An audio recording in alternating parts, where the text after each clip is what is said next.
ভয়াবহ বন্যার পানিতে ভাসছে ১২ জেলার বিস্তীর্ণ অঞ্চল। মানবিক বিপর্যয় দেখা দিয়েছে দুর্গত অনেক এলাকায়।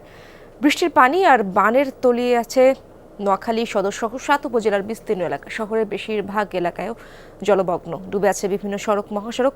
জেলায় পানিবন্দী প্রায় ২০ লাখ মানুষ। নুডলস খান নাই তো নুডলসই খান নাই। বাড়িঘরে পানি ঢোকায় চরম ভোগান্তি পোহাতে হচ্ছে বাসিন্দাদের।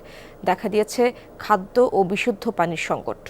বন্যার পানিতে তলিয়ে থাকায় ক্ষতি হয়েছে ফসলেরও। স্কুল, কলেজ, মাদ্রাসা, কমিউনিটি সেন্টার সহ বিভিন্ন আশ্রয় কেন্দ্রে অবস্থান নিয়েছেন বহু মানুষ।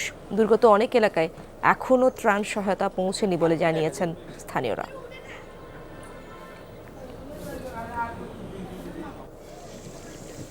কুমিল্লার সদর দক্ষিণ, চৌদ্দগ্রাম, নাঙ্গলকোট, আদর্শ সদর ও বুড়ির চং উপজেলার বেশিরভাগ এলাকা তলিয়েছে বানের জলে। গতরাতে বুড়ির চং উপজেলায় বুড়বুড়িয়ায় গোমতী নদীর বাঁধ ভেঙে নতুন করে প্লাবিত হয়েছে অনেক এলাকা। দুর্গত অঞ্চলের মানুষের দিন কাটছে চরম ভোগান্তিতে। বিভিন্ন শিক্ষা প্রতিষ্ঠানকে আশ্রয় কেন্দ্র হিসেবে ঘোষণা করা হয়েছে। সেসব জায়গায় আশ্রয় নিয়েছেন বহু মানুষ। চট্টগ্রামের ১৬টি উপজেলার নিম্নাঞ্চল ভাসছে বানের জলে। সবথেকে বেশি খারাপ অবস্থা হাটহাজারী ও ফটিকছড়িতে। হালদা নদীর বাঁধ ভেঙে হাটহাজারীর নতুন নতুন এলাকা প্লাবিত হয়েছে। নিরাপদ আশ্রয়ের খোঁজে ছুটছেন দুর্গত এলাকার মানুষ। সেনাবাহিনী, নৌবাহিনীর পাশাপাশি বানভাসী মানুষের পাশে দাঁড়িয়েছে বিভিন্ন স্বেচ্ছাসেবী সংগঠনও। পার্বত্য জেলা রাঙামাটির বিস্তীর্ণ এলাকায়ও তলিয়ে আছে পানিতে।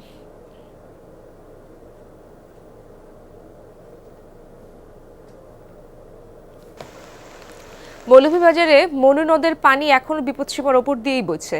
কমলগঞ্জ এবং রাজনগর উপজেলার প্লাবিত এলাকা থেকে ধীর গতিতে পানি নামছে। এখনও পানিবন্দী হাজারো মানুষ। বানের জলে ডুবে আছে রাস্তাঘাট ও ফসলি জমি। দেখা দিয়েছে খাদ্য ও সুপেয় পানির সংকট। এদিকে হবিগঞ্জেও খোয়াই নদীর পানি কিছুটা কমেছে। শহরতলির নিচু এলাকা এখনও জলমগ্ন।